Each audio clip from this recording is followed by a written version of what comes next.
ব্যাবিলনের সম্রাট নেবুকাদনেজার তৈরি করেছিলেন তার সম্রাজ্ঞীর জন্য ঝুলন্ত উদ্যান।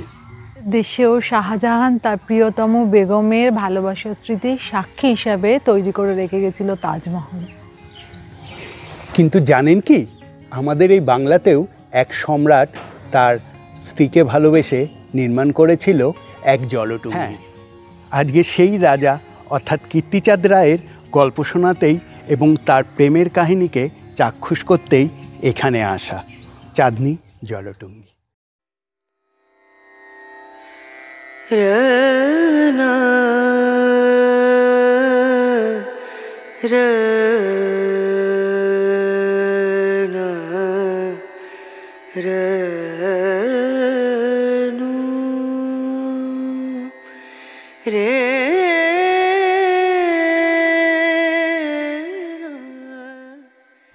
মহারাজ কীর্তিচাঁদ বিবাহসূত্রে আবদ্ধ হন ট্যান্ডন বংশের একজন নোবেল লেডি রাজরাজেশ্বরীর সাথে, কিন্তু সিন্ধু প্রদেশ থেকে তিনি এখানে আসার পর কোনো কিছুর সাথে মিল খুঁজে পেতেন না।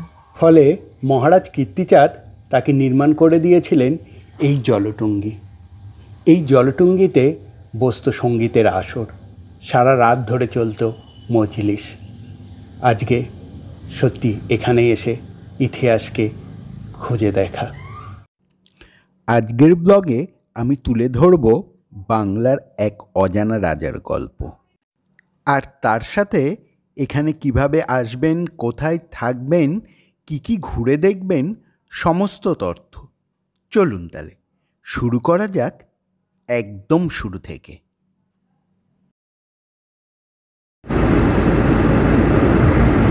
সকাল থেকে আকাশের মুখ একদম ভার ছিল, এখন অনেকটাই কেটে গেছে, রোদ উঠেছে, হালকা রোদ উঠেছে। আমরা বেরিয়ে পড়েছি। আজকে আমাদের গন্তব্য গুসকরা।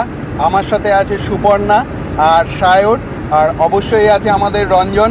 হ্যালো। রঞ্জনই হচ্ছিল আমাদের সব জায়গায় আমাদের সারথি।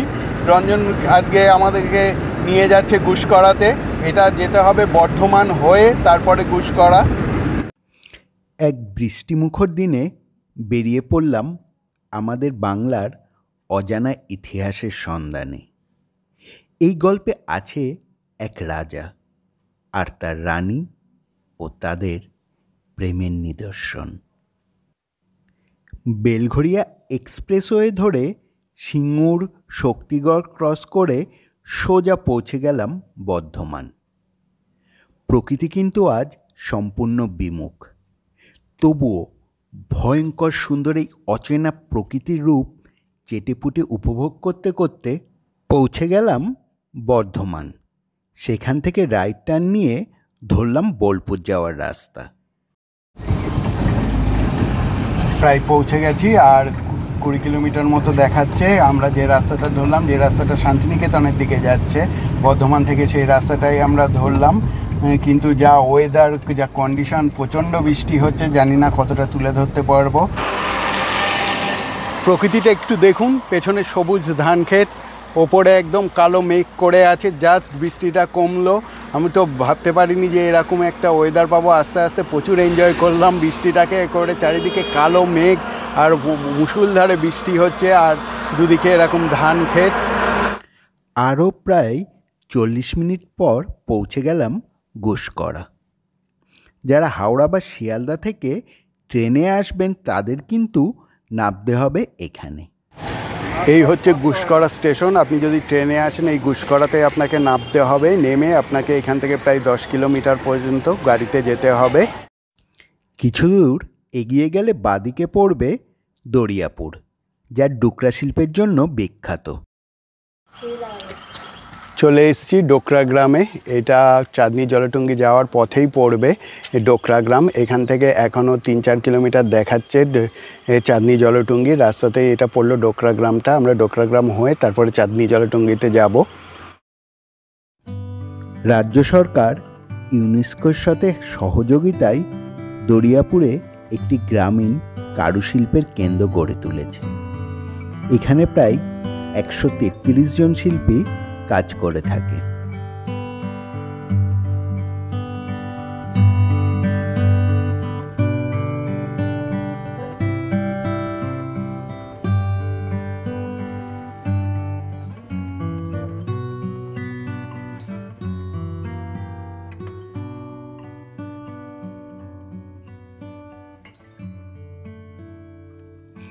পিতল কাঁসার বাসন বানানোর পর যে ছাটমালগুলো পড়ে থাকে সেগুলি দিয়ে যে এত সুন্দর শিল্পকর্ম গড়ে উঠতে পারে, সত্যি কল্পনাতীত। দুর্গা ঠাকুরের মূর্তি দেখুন এই কাজটা শঙ্খের মধ্যে। এগুলোর কিরকম দাম হবে? 7,500 টাকা এটা। বেলা অনেকটাই গড়িয়ে যাওয়ায় টুকটাক কেনাকাটা করে রওনা দিলাম আমাদের গন্তব্যের উদ্দেশ্যে। আমাদের গাড়ি দেখে খুলে দেওয়া হলো এখানকার গেট, আবার ঢুকে যাওয়ার পর সঙ্গে সঙ্গে বন্ধ হয়ে গেল। অবশেষে এসে পৌঁছালাম চাঁদনী জলটুঙ্গিতে। আমরা 10:30টার সময় বেরিয়েছিলাম, এখানে এসে পৌঁছালাম প্রায় 2:30, 4 ঘন্টা সময় লেগে গেল। রাস্তায় প্রচণ্ড বৃষ্টি পেয়েছি, সেই জন্য আরও দেরি হলো আমাদের। মোটামুটি 4 ঘন্টা সময় লাগবে। ভেতরে অনেকটা ইন্টেরিয়ার। জলটুঙ্গির সঙ্গে সামঞ্জস্য রেখে রাজস্থান ঘরানায় নির্মাণ করা হয়েছে এই কটেজগুলি। একদম রাজস্থানী আদলে তৈরি করা হয়েছে এই কুটিরগুলি। এখানে আসলে যেন একটা রাজস্থান ফিল হয়, সেটাকে মাথায় রেখেই এই কুটিরগুলো তৈরি করা হয়েছে এখানে। চলুন এবারে দেখে নিই কুটিরের ভেতরগুলো কেমন আছে।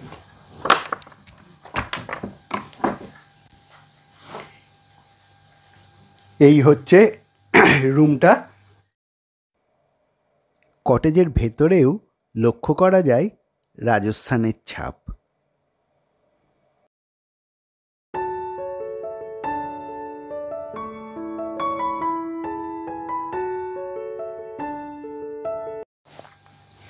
এখানে একটা ছোট্ট ফ্রিজ রয়েছে, এখানে আপনার রাখার একটা ওয়ার্ড্রপস করে দেওয়া হয়েছে। এখানে আছে টিভি, আর এই দিকটাই দেখা যাচ্ছে এসি আছে এবং ঘরের মধ্যে মানে ভেন্টিলেশনের জন্য 2টো ফ্যান রাখা হয়েছে। এছাড়াও তো এখানে ওয়াশরুমটা একবার দেখে নিই।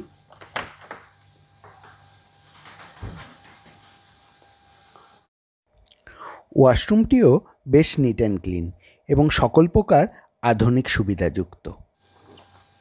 এখানে দেখতে পাচ্ছেন একটা ঝুড়িতে করে কি সুন্দর একটা সাবান, শ্যাম্পু, টাওয়াল সব কিছু প্রোভাইড করা আছে রুমের মধ্যে। আর এখান থেকে বাইরের প্রকৃতিটা অসম্ভব সুন্দর লাগছে। একদম দরজা খুলে এখান থেকে বেরালেই আপনি পৌঁছে যাবেন একেবারে গ্রামের পরিবেশে।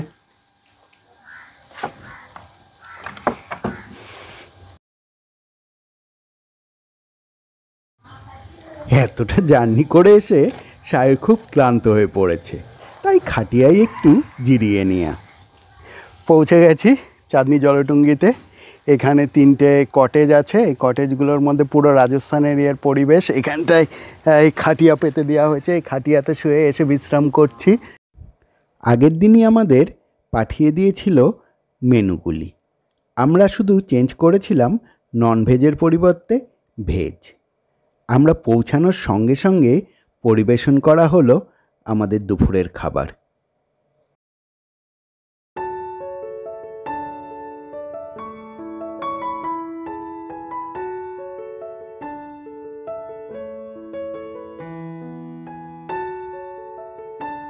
এসেছে রাজস্থানি থালি, প্রায় 15-16 রকম পদ আছে এখানে। যদিও আজকে আমি ভেজ অর্ডার দিয়েছিলাম, অ্যাকচুয়ালি ভেজ যদি না থাকে নন ভেজে চিকেন আর ফিশ থাকে, বাট আজকে আমি যেহেতু ভেজ অর্ডার দিয়েছি এই পুরোটাই। এখানে আছে পনির আছে, সবজি আছে, ডাল আছে, পাঁপড় আছে, রসগোল্লা, চাটনি, পাঁপড়, সন্দেশ সব রকম আইটেম দিয়ে এখানে মোট প্রায় 15-16 রকমের আইটেম পরিবেশন করা হয়েছে।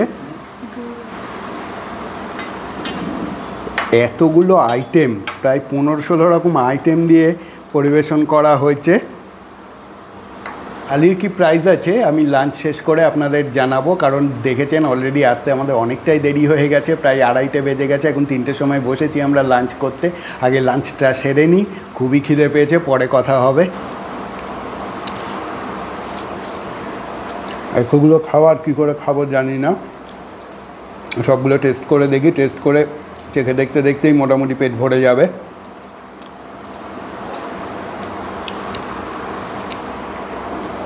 এটা কি আছে?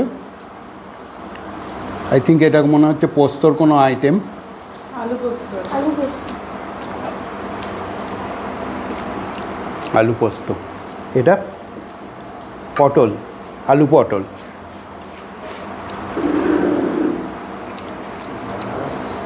আর এটা দিয়ে যেহেতু আমরা আজকে মাটন বা চিকেন কিছু খাচ্ছি না, সেই কারণে আজকে ভেজ আমাদের, সেই জন্য এখানে পনির সার্ভ করা হয়েছে। ভেজ থালি আর ননভেজ থালির কিন্তু প্রাইস কিন্তু একই।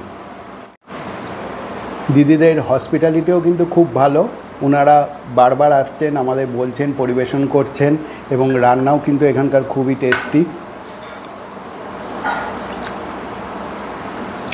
বিশেষ করে আলু পোস্তটা তো একদম ফাটাফাটি। অ্যাকচুয়ালি এটা মনে হয় আলু, ঝিঙে আর পোস্ত দিয়ে তৈরি করা হয়েছে। দিদি চাটনিটা কিসের করেছো? পেঁপের চাটনি অপূর্ব হয়েছে। কিভাবে করেছো তোমার কাছ থেকে প্রিপারেশনটা শিখে যাব। যতই রাজস্থানি থালি হোক, কিন্তু বাঙালিদের শেষ পাতে লাস্টে মিষ্টি না হলে হয় না, তাই এই রসগোল্লা দিয়ে আমি শেষ করছি। শুধু মিষ্টি না, সাথে মিষ্টি দইও আছে শেষ রাতে। দই মিষ্টি একদম বাঙালি, লাস্টটা কিন্তু পুরো বাঙালি।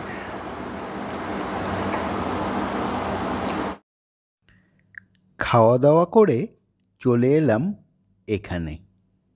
1700 শতকে এই সুন্দর জলাশয় এবং একটি বিশাল প্রাসাদ তৈরি করেছিলেন রাজা কীর্তিচাঁদ। প্রাসাদটির অস্তিত্ব না থাকলেও এই সুন্দর ঝিলটি আজও বিস্মৃত যুগের গল্প শোনাতে দাঁড়িয়ে আছে। কীর্তিচাঁদ রায় ছিলেন একজন মহান নির্মাতা, দূরদর্শী ও একজন বীরপুরুষ। তিনি যখন 1706 সালে জমিদার হন, তার 49টি পরগনা ছিল। 1722-এর মধ্যেই তিনি 57টি পরগনার অধিকারী হন। বিকালবেলায় আমাদের পরিবেশন করা হলো চা আর বিস্কুট।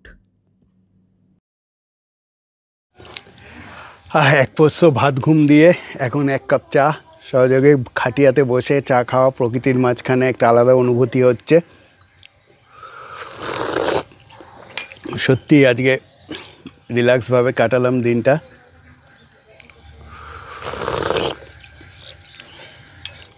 একটু পরেই সন্ধে নামছে, আমরা একটু যাব, সামনেই একটা গোবিন্দর মন্দির আছে, সেই জয় গোবিন্দর মন্দিরে চাটা খেয়ে আমরা বেরাবো এখন সেখানে।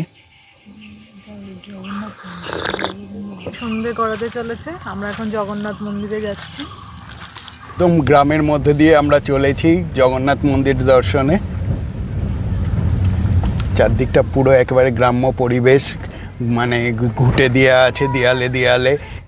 জলটুঙ্গি থেকে হাঁটা পথে হয়তো 10 মিনিট লাগবে এই মন্দিরে পৌঁছাতে। চলে এলাম শতাব্দী প্রাচীন এই জগন্নাথ মন্দিরে। মন্দিরটি 17 শতকের গোড়ার দিকে মহারাজা কীর্তিচাঁদ রায়ের আমলে নির্মিত হয়েছিল। পরবর্তীকালে মহারাজা বিজয়চাঁদের শাসনকালে মন্দিরটি সংস্কার করা হয়। এখানে পূজ্যত দেবতা হলেন বলরাম, সুভদ্রা আর জগন্নাথ।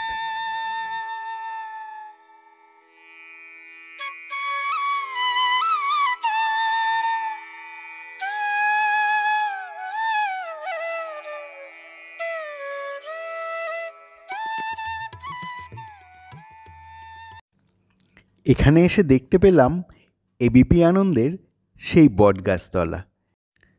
জোকস করছিলাম, প্রতিটি গ্রামেই হয়তো এরকম একটা বটগাছতলা আর নাট মন্দির থাকে। এছাড়াও এখান থেকে 8 কিলোমিটার দূরে আপনি চলে যেতে পারেন গুসকরা এয়ারফিল্ডের, যেটি ইউএস এয়ারফোর্স দ্বারা নির্মিত হয়েছিল দ্বিতীয় বিশ্বযুদ্ধের সময়। জলটুঙ্গিতে পৌঁছে এক স্বর্গীয় দৃশ্যের সাক্ষী হয়ে রইলাম। হঠাৎ শত শত আলোর রং মশাল জ্বলে উঠল চারদিকে। শোনা যায় যে সুন্দরী রানী পূর্ণিমার রাতে এই ঝিল থেকে এক মুঠো জল নিয়ে গেলে তার হাতের মধ্যে চাঁদের দীপ্তি ধরে রাখতে পারতেন। তাই তার থেকে এর নাম হয় চাঁদনী। চাঁদনি জলটুঙ্গি।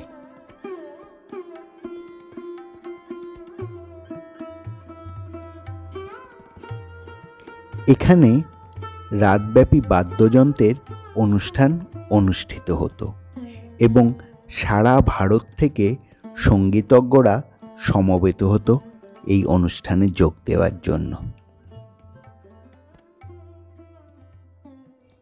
এবারে চলে আসি খরচের প্রসঙ্গে। এখানে থাকার যে কটেজগুলি আছে তার ভাড়া পড়বে 2000 টাকা, আর একটা বড় রুমও আছে যেখানে 4 জন থাকতে পারবেন, তার ভাড়া হচ্ছে 3000 টাকা। আর আমাদের যে রাজস্থানী থালিটি পরিবেশন করা হয়েছিল তার প্রাইস ছিল 399 প্লাস জিএসটি। আর হ্যাঁ, যেটা না বললেই নয় সেটা হলো এখানকার মানুষগুলোর সরলতা, আন্তরিকতা। না, এদের কোনো ম্যানেজমেন্টের কোর্স করা নেই, জানা নেই পাঁচতারা হোটেলের কর্মচারীদের মতো আদব কায়দা। যেটা মন ছুঁয়ে গেল সেটা হলো এদের নিখাত আতিথেয়তা। বন্ধুরা, ভিডিওটি ভালো লাগলে অবশ্যই লাইক করুন ও চ্যানেলটিকে সাবস্ক্রাইব করুন। ততক্ষণ সঙ্গে থাকুন, দেখতে